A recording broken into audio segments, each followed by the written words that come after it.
Thank you, Judge. It's great to be here. We've been traveling about. We've been over in Greenville. We've been traveling throughout this part of the country. And what's good for me is it's only about 30 minutes till I get home. I'm not far from home, just down the road. But a lot of people have been, talking about what's been going on, what's been on everybody's mind for the last year. And that's been basically the virus, how we deal with it, and how we get beyond this. And it hadn't been easy, for people. I just heard of a doctor this morning from Louisville that we were close to that died from the disease, so it can be very serious. But I think we have to figure out how to do it in a fashion still consistent with being a free country.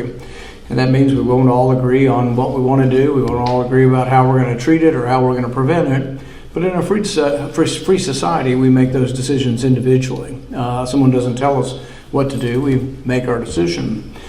And on television, you'll see people lamenting, we don't have enough people vaccinated. But the truth of the matter is 90% of people over 65 have become vaccinated. They just chose to do it of their own free will without anybody forcing to. They just said their self-interest was there and they got vaccinated. Even over age 50, about 80% of people have been vaccinated now. So really, I would say that's how often do you get 80 or 90% of people to agree on anything? And they did this voluntarily. But some are saying now it's not enough. We have to, force vaccination on people. We have to force it on our children. And I'm against that. The thing is that if you count the 100 million of us who have already had the disease, how many people in here have had the virus? Quite a few. The interesting thing is if we measure antibodies for all of Morgantown, we'd find for every person who knows they had it, 2 more who don't know they had it. Particularly young people often get it and they don't know they had it. So the thing is the official statistics say that about 40 million Americans have gotten it. The estimates, even by the CDC, conservative estimates say 2 for every 1. So that's another 80 million. So really we're at about 120 million Americans. Almost a third of America, or a little over a third, has had the disease. Don't you think it ought to count for something? Immunity counts for something. If the vaccine works, why are we denying that the disease also confers immunity? Now, none of this is an argument for going out and getting the disease. I don't recommend getting it. It can be deadly. But if you've already had it, shouldn't we count that for something? One of our hospitals not too far from here, I heard, has over 800 people who work there. They took care of people who had COVID, and 800 of them got the disease. Shouldn't that count for something? Should we force them to get vaccinated even though they've already had the disease? And realize I had to encounter this for a year. I had it over a year ago. And every day, liberal reporters who basically hate Kentucky and hate everything we stand for come up to me in the hallway and say, "You don't have immunity. What do you have to prove that you have immunity?" Well, a year and a half later, a huge study came out of Israel, and it said that if people have been vaccinated compared to people who have had the disease naturally, guess what? The people who have been vaccinated are 27 times more likely to get reinfected than someone who got it naturally. Once again, this isn't an argument against the vaccine. It's just an argument that we should acknowledge natural immunity. Natural immunity is what the vaccine's based on. We learned about natural immunity, and what a vaccine does is simulate natural immunity. Why does Dr. Fauci never say anything about it? Because basically he's used to what we call a noble lie. He lies to us for our own benefit, according to his logic. We're not smart enough to make decisions. You're not smart enough to know whether to get vaccinated or not, to wear a mask or not, or to buy the right kind of mask. He's going to tell you something, and it may be untrue, but he's telling you to do this because he thinks it's for your own benefit. I'll give you an example. At first he came out and said no masks work. He even privately was telling his friends through email the cloth mask doesn't work. That's probably still the truth. But then he changed his mind. At first he was saying no mask work because he didn't want you to buy the one mask that might work, which is the N95 mask. If you go to the hospital and you ask the doctors or nurses, what do you wear when you go in a room? They only wear the N95 mask when they go into a room with somebody with COVID. They wear that, they wear gloves, they wear a hazmat uniform, a whole thing. And then when they come out, they wash their hands and they throw it all away. If you can live your life like that, a mask might work. The problem with it is the masks that work has to be really, really tight and it hurts your face. And so doctors and nurses wear them for about 10 minutes at a time, then they take them off. But if you can wear that tightly fitting on your face all day long and not touch it, and then throw it away. And when you do touch it, the mask might work. But the problem is we just don't live our life that way. It's very hard for us to live that way. So we rely on things like the vaccine, but there's also a treatment. I've never heard Dr. Fauci on television talk anything about the treatment. There is a treatment that will save your life and that you need to know about, and that if your parents get sick, you need to know about. The best treatment out there is probably the IV monoclonal antibodies. This is made by Regeneron and Eli Lilly. It's an infusion, but here's the rub. You have to be within a certain window of time to get it. If you're not sick enough, they won't give it to you, and if you're too sick, they won't give it to you. So you have to be in this window of time. You have to be probably someone who is in a high-risk category, so over a certain age. They were using 55, but you almost have to have a little bit of bronchial symptoms. But then some older people, they'll just give it to. In fact, if you're 80 years old and your spouse has it and you're taking care of them, they'll give you the monoclonal antibodies just for being with your spouse. 85% reduction in death and hospitalization. Every day I think we could be saving lives if we'd make it more available. Governor DeSantis in Florida is putting them out everywhere, these IV clinics where you can get it. But the interesting thing is, some in government, they won't explicitly tell you this, but some in government are downplaying this because they think, oh, if you think you can be treated, you won't bother to be vaccinated. But once again, it's not an argument against being vaccinated. I'm for that. I'm for your choice. But I'm in favor of persuading you to take it. But the thing is they're talking about, or not talking about the IV monoclonal antibodies because they have another agenda, basically. But we can survive this. We can get through this. All that being said, with 100 million of us, 120 million of us having had it naturally, I think we don't need to force kids to have this in school. The chance of a kid dying from this under age 25, not just kids, but under age 25, 1 in a million. It's actually less dangerous for children than the seasonal flu. If you say that on social media, they'll kick you off social media, but even the CDC says it's true. 1 in a million for children. Now, for my age and older, it's about 1,000 times more dangerous. Some of you will have known people who died from this. It's 1,000 times more dangerous. But we should acknowledge the truth and not say everybody's the same. So 90% of people over 65 have voluntarily gotten vaccinated. Do we need to have 90% of our 5-year-olds vaccinated? Should we not be able to say, well, my 10-year-old got it 2 weeks ago and I don't feel like vaccinating my kid who just got it?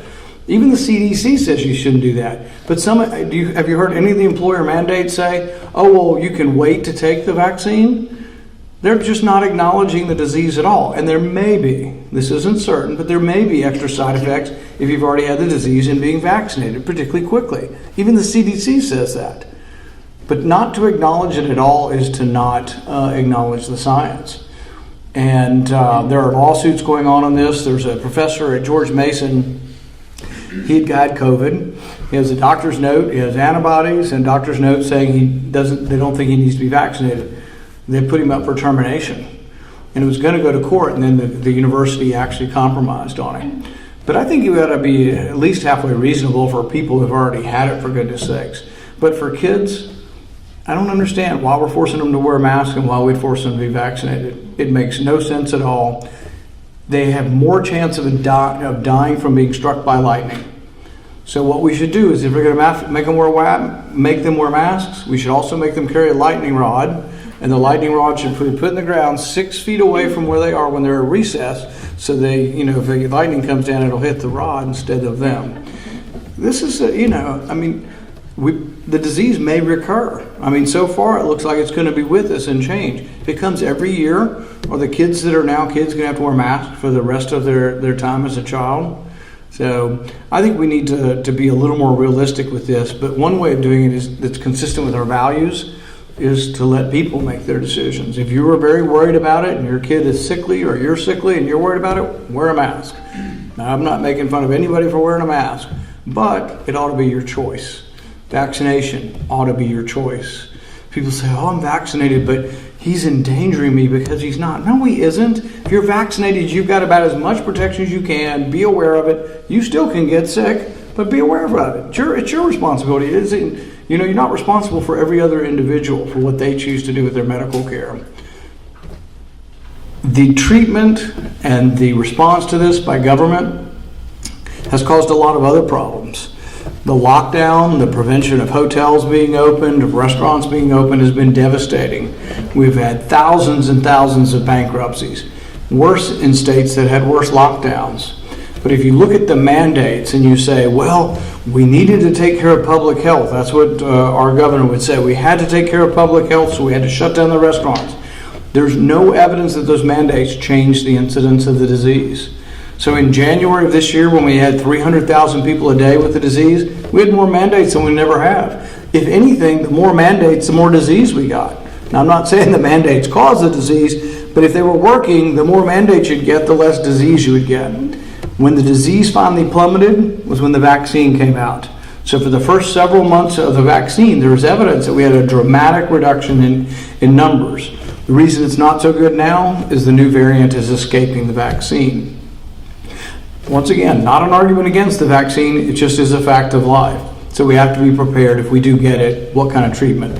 Number one, monoclonal antibodies. Realize there's a window, don't wait too long, talk to your doctor, and hopefully a significant number of people can survive this. But the other response has been to spend and borrow a huge amount of money. So last year we borrowed $3 trillion. And for the last 5 years, we've been borrowing $1 trillion every year anyway. So then we added 2 or 3 trillion on top of that last year. Now we're talking about buying $5 trillion this year. We borrowed more money in a short space of time than we ever have in the history of our country. More than during World War II, which was the time when we had the biggest expenditure of money. That is not free. Nothing in life is free. If somebody calls you on the telephone and wants to give you $1,000, what's the first thing that goes through your mind? It's a scam. When your government offers you a $1,400 check, I'm not saying don't cash it. Anybody not cash it? Everybody will cash a check. Surprise, people like free money. But in the end, it's not free. There are repercussions. And the repercussions are when we print up a whole bunch of money and give it to you, we dilute the value of your money. And so what happens is prices are higher, and it's insidious. It happens slowly and imperceptibly, and you're at the end of the year, you're like, wow, I thought I was $1,400 richer, but it seems like I'm about the same as I was or worse. Why? Because prices rise. Even normal inflation gradually steals your income.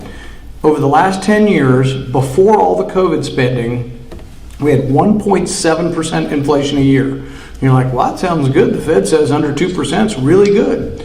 But 1.7% times 10 is 17%. So a decade of 17% loss of purchasing power.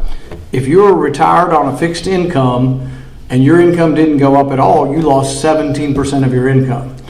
There are many people either on Social Security or fixed income that didn't get a 17% increase. Even if you got a 17% increase, you're exactly the same. So you're lucky to break even.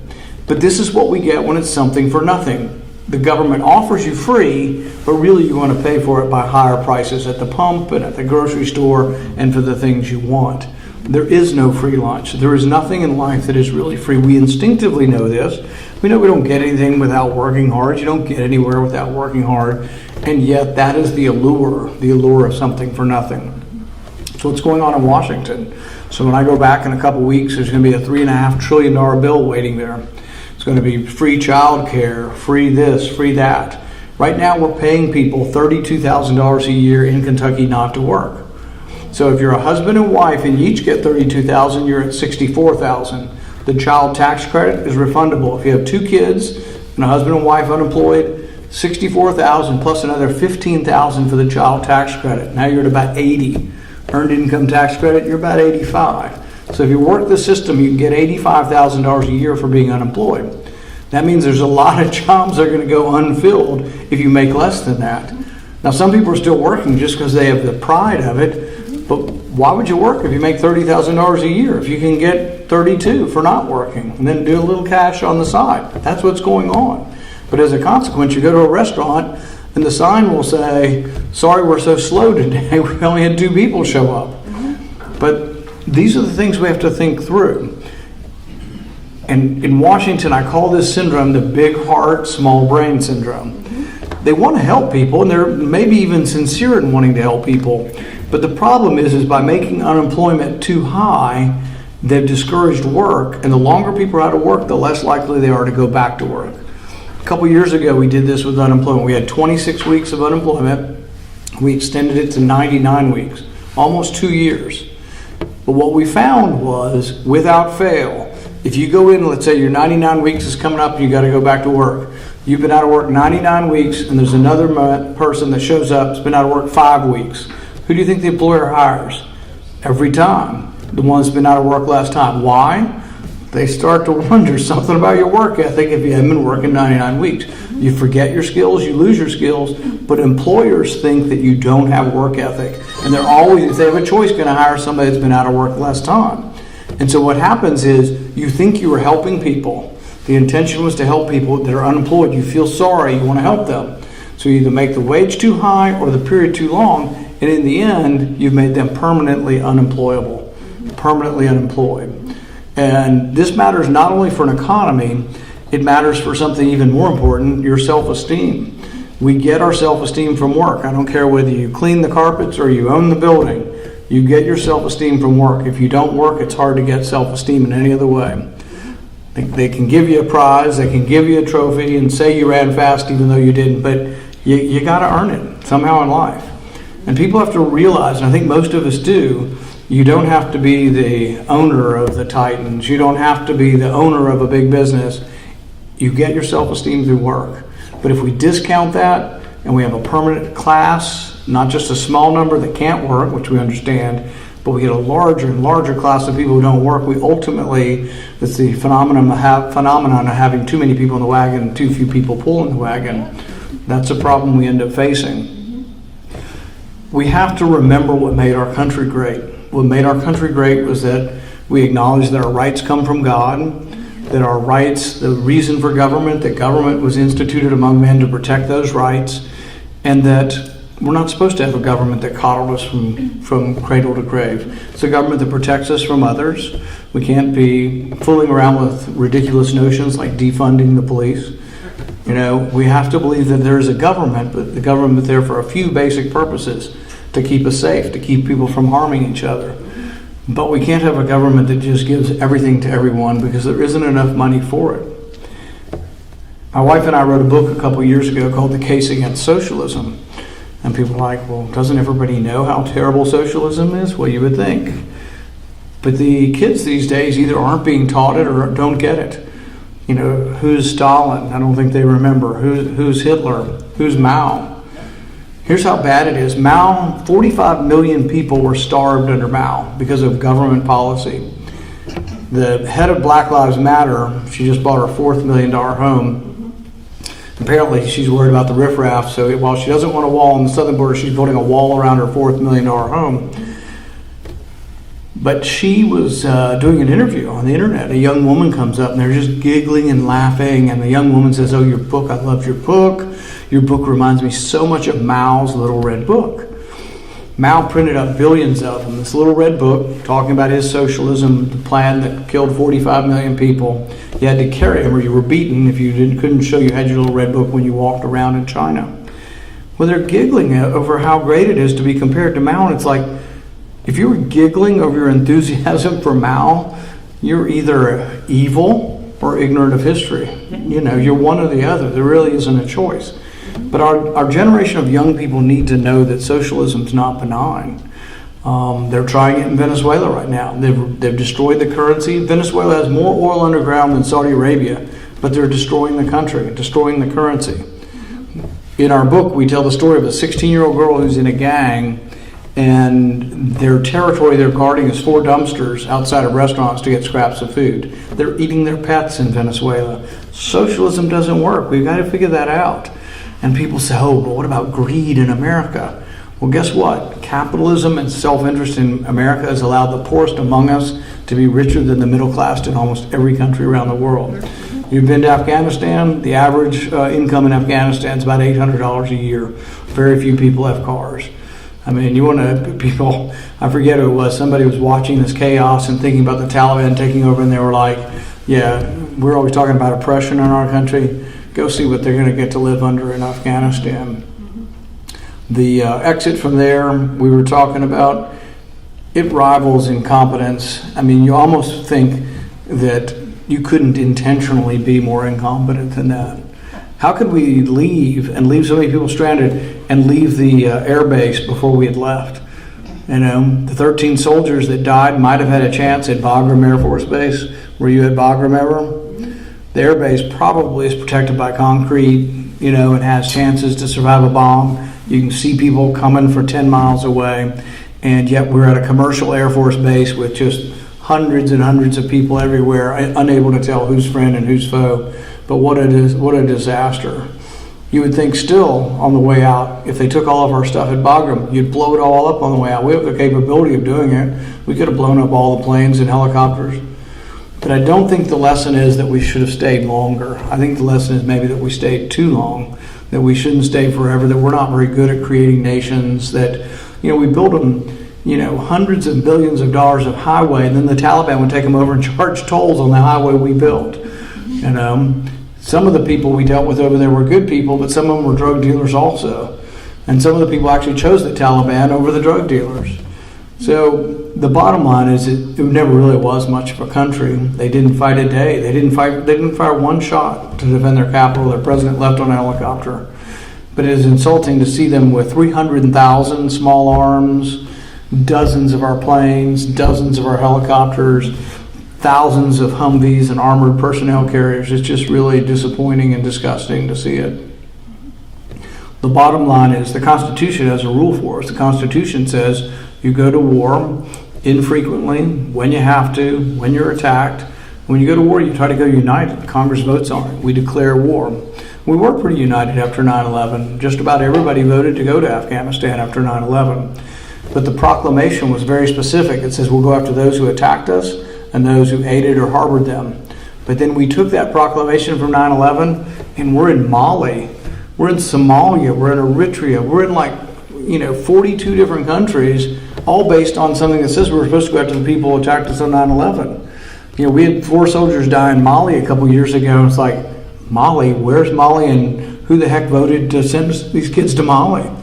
But they were chasing a goat herder there. And I don't think that goat herder had plans to come attack us. They have a lot of internal civil war disputes throughout all of these different countries. And really, if we want to go there, fine. Well, let's vote as a people. And I'm a no vote. You can get rid of me if you don't like that. But I'm not for fighting in most of these places unless we're attacked. So we should have gone to Afghanistan. We should have done what we did. But I think we shouldn't have tried to stay forever and ever and ever. But in the end, a dismal sort of withdrawal. But I'd like to leave you with this. What we have is a great country. It's worth fighting for, and I hope you'll remember that. Thank you very much.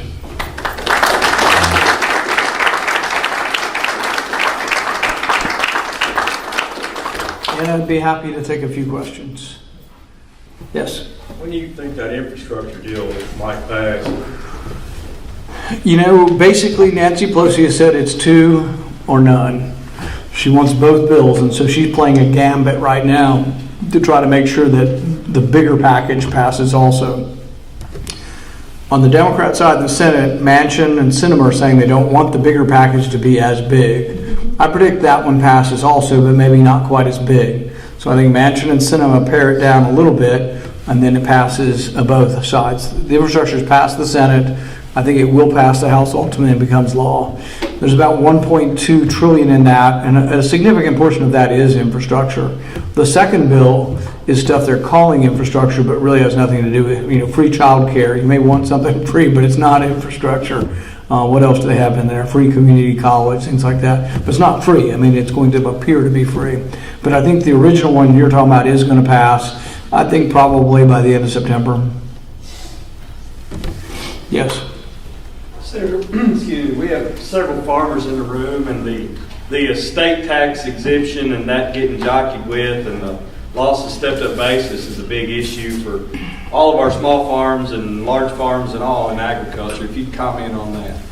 I'm not for an estate tax at all. You pay taxes your whole career. There's no reason why they get you again just for dying. So I'm against an estate tax. On the stepped-up basis, this is like if your grandfather bought the farm for $100,000 and it's now worth $1 million, you inherit it. You shouldn't have to pay taxes on how it appreciated during his lifetime. If you sell it, it should be between $1 million. You sell it for 1.2. It's that appreciation that you get. And that's the stepped-up basis. We should keep that.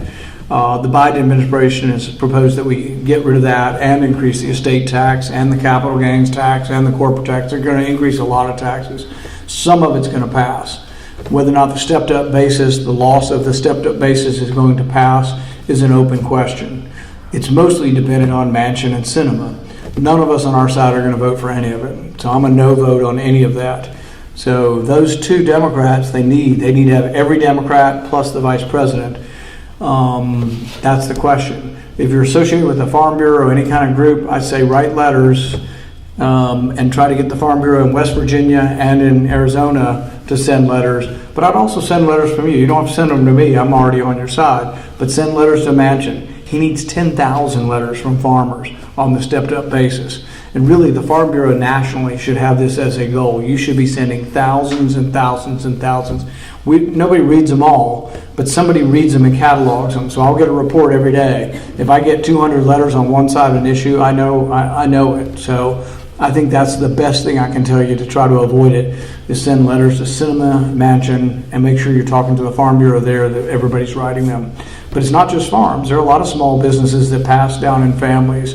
Manufacturing, construction, accounting. You can think of a lot of different family businesses where step-up basis would be devastating. Thank you. Yes? How justified do you feel that the Freedom of Information Act or Freedom of Information papers came out by Dr. Fauci to gain function? You know, I do feel like that I've done the right thing, but I think more importantly, I'll feel better if you were actually to leave government. And it's not just about feeling right. I think his judgment is incredibly bad. So, for example, you could say 5 years ago or 10 years ago, he thought the Chinese were trustworthy and we should fund their lab in Wuhan, which I would have disagreed with 5 or 10 years ago. But in retrospect, looking back, now that half the world or more, half the scientists even now acknowledge this probably came from the lab. He was asking committee just the other day, do you still trust the Chinese? He's like, yeah. It's like the bad sign, the coronavirus is over there. You have to go over there to study them. It's like, well, you shouldn't give money to people you don't trust who may be developing this for actually as biological weapons. And so the fact that he hasn't even learned from it.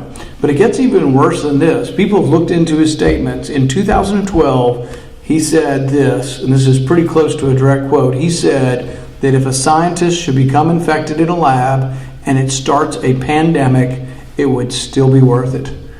I'd like him to tell that to the 4 million people who died, that it was worth it.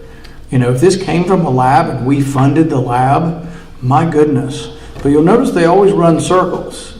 So I pointed out these scientific papers where they've taken a virus, combined it with another virus, and increased its ability to be contagious to humans. And he'll say, and he'll respond, but that virus is too distant from COVID. It's not COVID. And it's like, I'm not alleging it's COVID. I'm just saying they were using the techniques where they could have created it. And if they had one that was COVID-19, you think they're going to admit it? This was stuff that was already published before the pandemic started.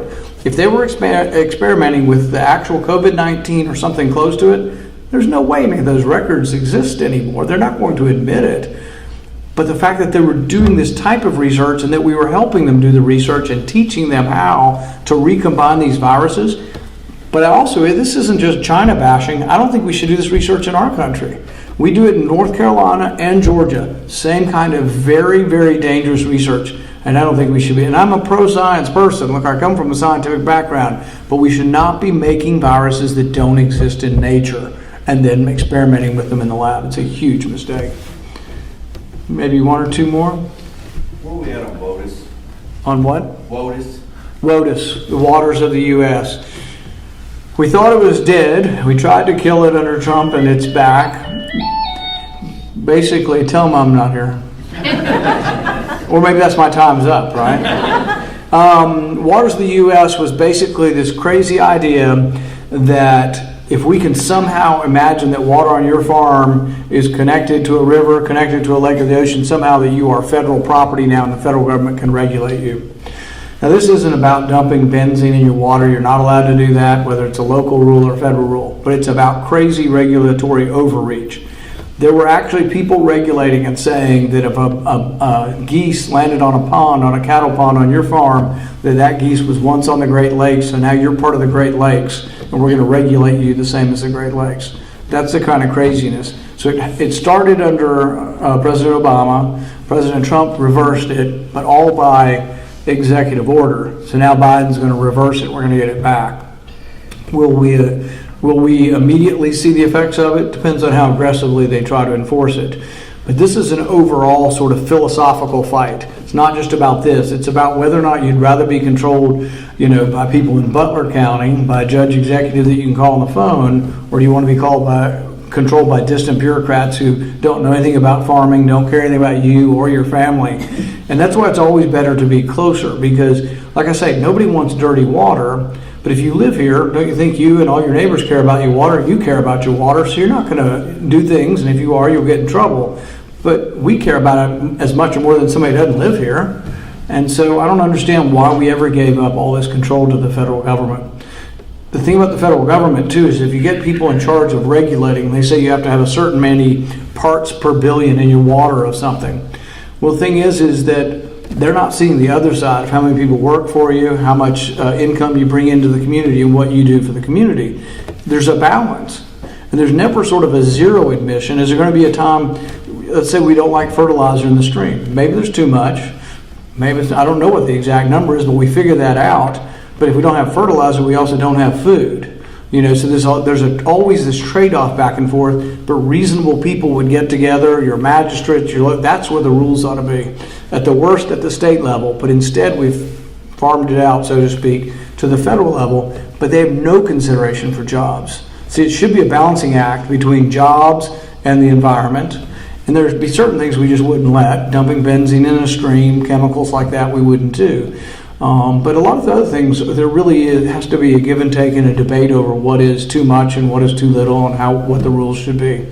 And I think we'd figured out a lot better here. It's sort of like, like the mussels. We've protected all these mussels by endangered species. Most of them are not really endangered. It's like COVID. They're not really obeying the science.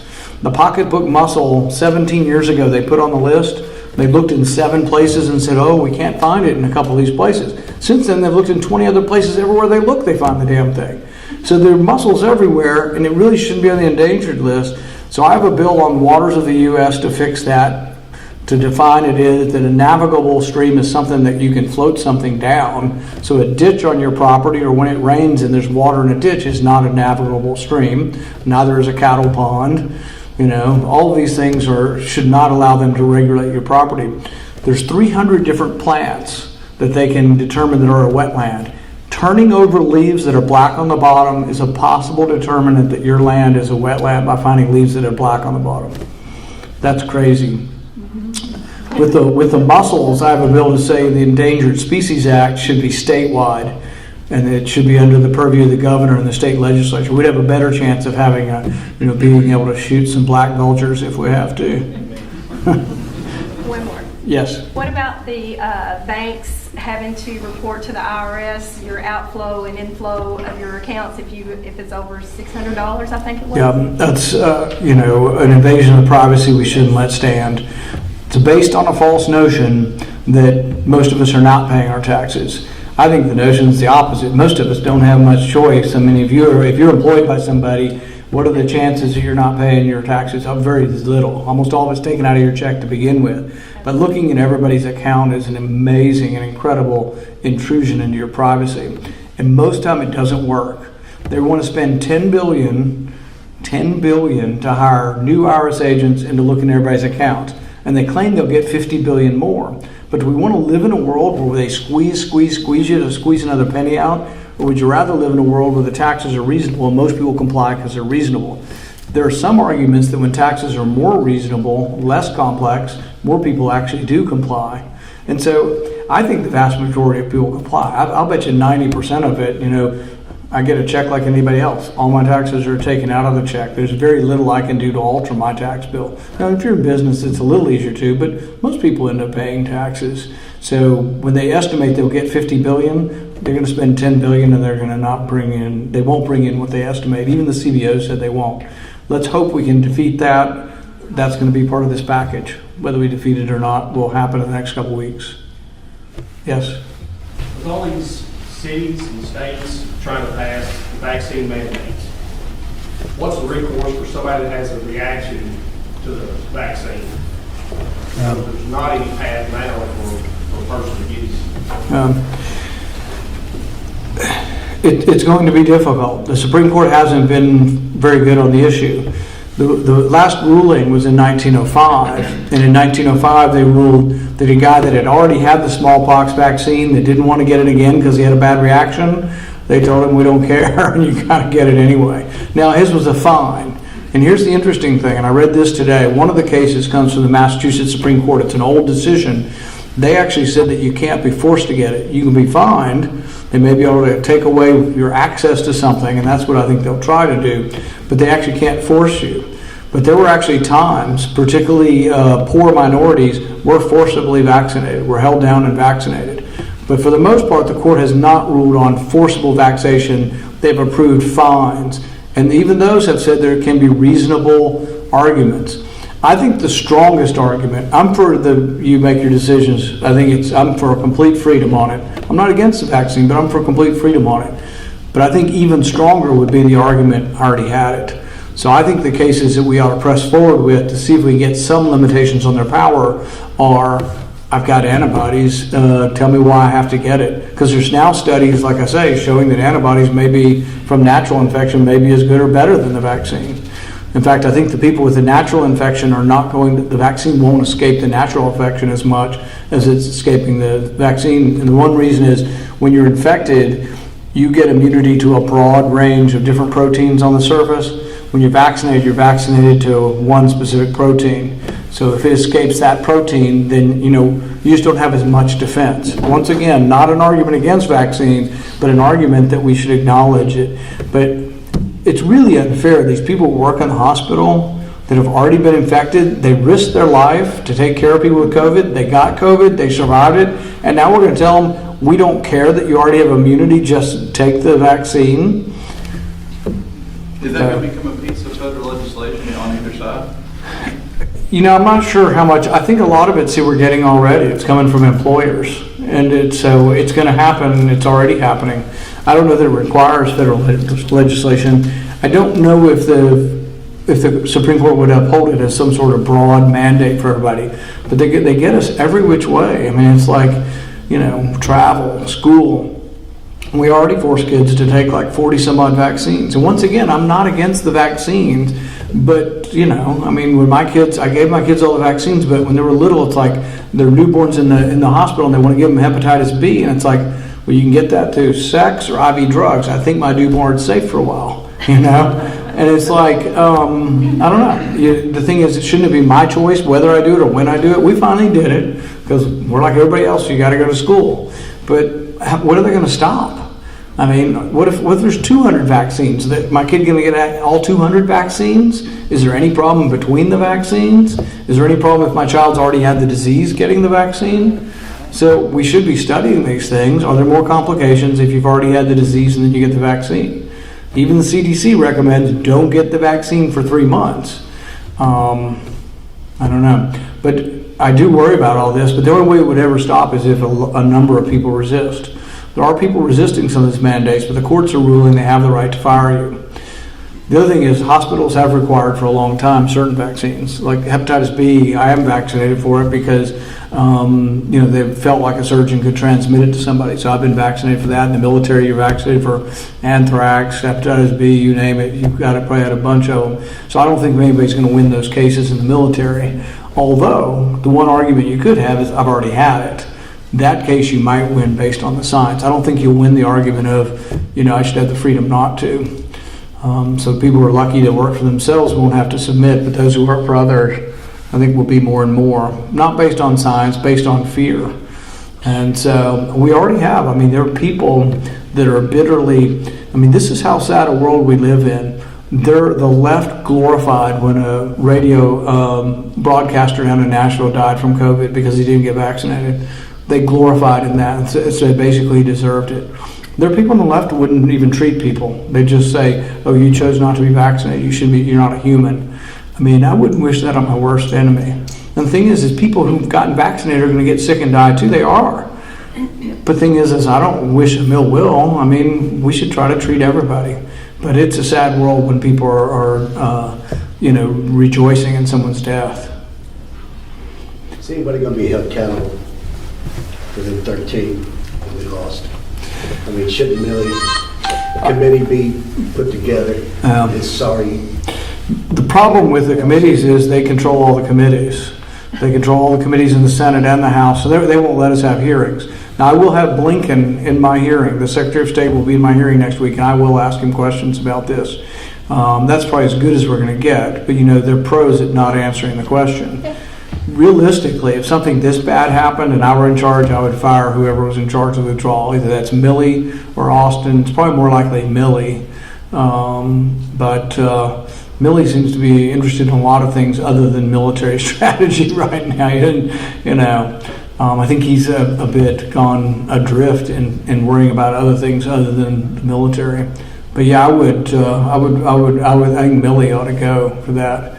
I mean, really, people do die in war, but it's really sad that 13 soldiers died on the last day of the war, and with poor planning, They wouldn't have died probably at Bagram had they been defending Bagram.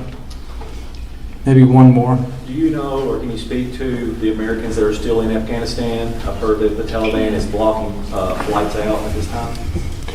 There's two sides that are saying different things. Some are saying that they're blocking them. Our State Department is saying that we don't know who hauls on the planes. There are some Americans, but there are also many Afghans, and they want to see everybody's visa. So I can kind of see both sides of that. There's 4 or 5 planes, and I kind of want to know which Afghans are coming here too. That we need to make sure that we aren't inviting the Taliban on some of those planes to come live in America. But I don't know. I think it's going to be resolved, is my guess. The main thing is I don't want any of our money going to the Taliban. And so what I fear will happen, because we have a bunch of money, we were giving $50 billion a year to the Afghan government. It stopped, but what I fear is they're going to turn that back on. And look, I'm willing to see we're gone now whether the Taliban will behave. I don't necessarily think they will, but I'm not for giving them money to behave, and I'm not for really giving them any money, frankly. And I would have blown up all that equipment on the way out. There's no way I would have left anything standing. But, all right.